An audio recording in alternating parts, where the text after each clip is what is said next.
नमस्कार। तुसें सारें दा मेरे चैनल डुग्गर दी धरती उप्पर स्वागत है। ते अ'ऊं ऐ विजय कुमार भारती। ते लियो पेश है मेरी एक नमीं कविता जेह्दा शीर्षक है चिड़ी। ते उम्मीद है कि तुसें सारें गी एह् पसंद औग। ते लियो पेश है मेरी एह् नमीं कविता। दिन घरोऐ पवै न्हेरा, रुक्खें उप्पर तेरा रैह्न बसेरा। दिन घरोऐ पवै न्हेरा, उड्डरी जन्नी फंग मरोड़ी, चूगा आस्तै तू जिंद तरोड़ी।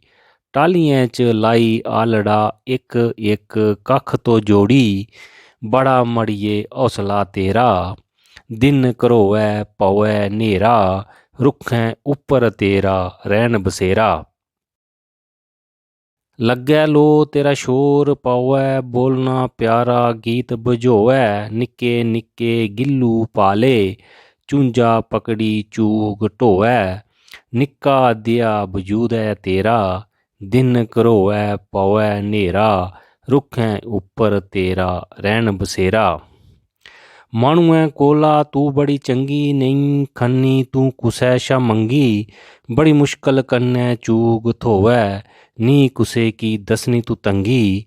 जगह जगह तू लानी फेरा, दिन घरोऐ पवै न्हेरा।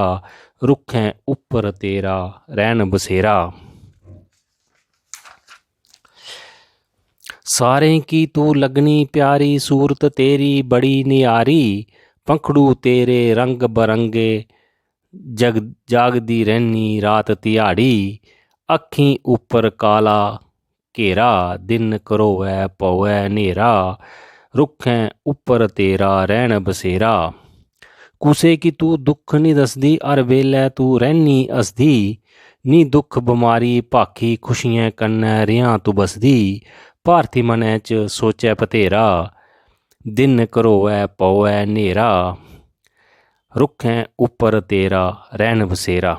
जेकर कविता तुसें गी शैल लग्गै तां लाइक शेयर ते कमेंट जरूर करेओ। ते मेरे चैनल डुग्गर दी धरती गी बी सबस्क्राइब करेओ ते घैंटी दे बटन गी दबाना नेईं भुल्लेओ।